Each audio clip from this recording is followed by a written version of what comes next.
और आज हमारा फोकस रहेगा जीवन के दो सबसे बेसिक डिजाइन्स पर, प्लांट सेल और एनिमल सेल, मतलब पौधों और जानवरों की कोशिकाएं।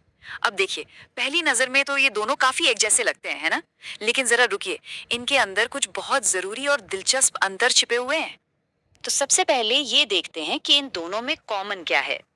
आखिर कौन सी चीजें हैं जो इनमें एक जैसी हैं? चलिए इनकी इस साझा दुनिया में अंदर झांकते हैं। अच्छा, तो जरा जूम इन करते हैं। यहाँ कई सारे पार्ट्स दिख रहे हैं, लेकिन शुरुआत करेंगे सबसे खास हिस्से से। ये है केंद्रक यानी न्यूक्लियस। ये वो कमांड सेंटर है जो दोनों ही तरह की कोशिकाओं में होता है। इसे हम सेल का कंट्रोल सेंटर या कहें तो दिमाग भी कह सकते हैं। सारा का सारा जेनेटिक मटेरियल यानी डीएनए यहीं पर सेफ रहता है। और सेल को क्या करना है, कैसे करना है, ये सारे ऑर्डर्स भी यहीं से दिए जाते हैं।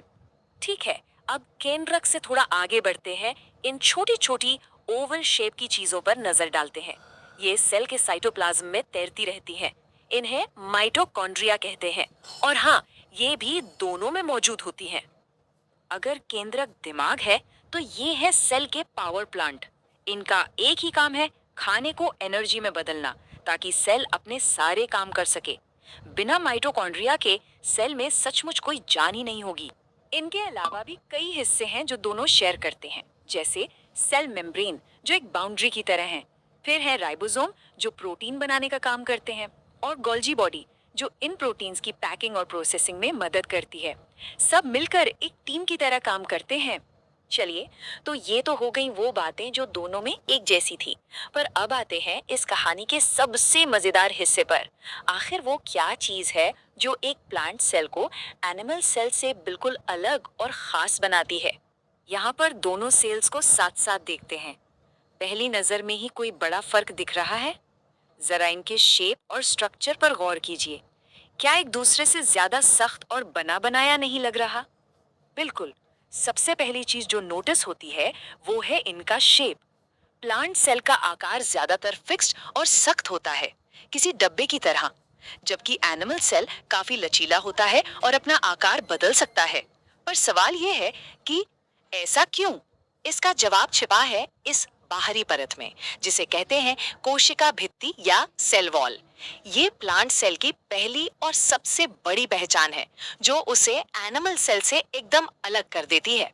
ये मजबूत दीवार सिर्फ और सिर्फ प्लांट सेल में मिलती है।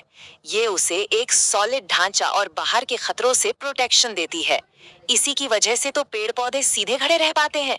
एनिमल सेल्स में ऐसी कोई दीवार नहीं होती।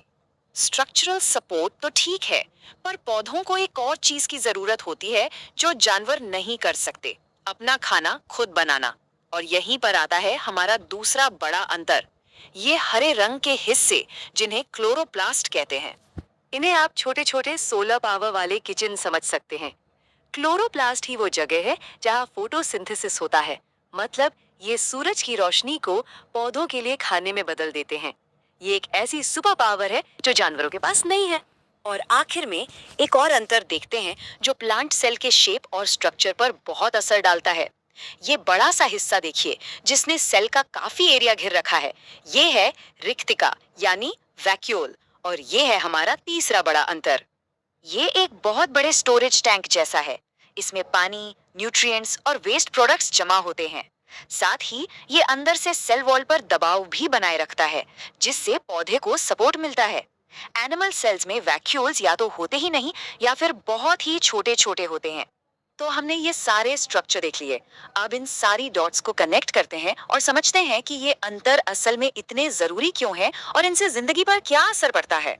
ये टेबल एक नजर में सारी कहानी बयां कर देती है। तीन main difference, cell wall, chloroplast और एक बड़ा सा सेंट्रल वैक्यूल। ये तीनों प्लांट सेल में पर एनिमल सेल में नहीं। बस ये मामूली से अंतर ही दो अलग अलग किंगडम्स की नींव रखते हैं। और देखिए, सारी बात यहीं आकर जुड़ती है कि जैसी संरचना वैसा काम। सेल वॉल पौधों को वो मजबूती देती है, क्लोरोप्लास्ट उन्हें अपना खाना खुद बनाने की ताकत देते हैं, मतलब उन्हें आत्मनिर्भर बनाते हैं। और क्योंकि एनिमल सेल्स में सेल वॉल नहीं होती, इसी वजह से उनमें लचीलापन आता है और वे मसल्स या नर्व सेल्स जैसे अलग अलग तरह के सेल बना पाते हैं जो मूवमेंट के लिए जरूरी हैं। तो अब जब हम इन दोनों कोशिकाओं को एक बार फिर साथ में देखते हैं, तो हमें सिर्फ दो तस्वीरें नहीं दिखती, हमें जिंदगी जीने के दो बिल्कुल अलग अंदाज दिखते हैं। एक जो अपनी जगह पर स्थिर है, आत्मनिर्भर है, और दूसरा जो गतिशील है और ऊर्जा के लिए दूसरों पर निर्भर है। ये सोचने में ही कितना अद्भुत लगता है ना,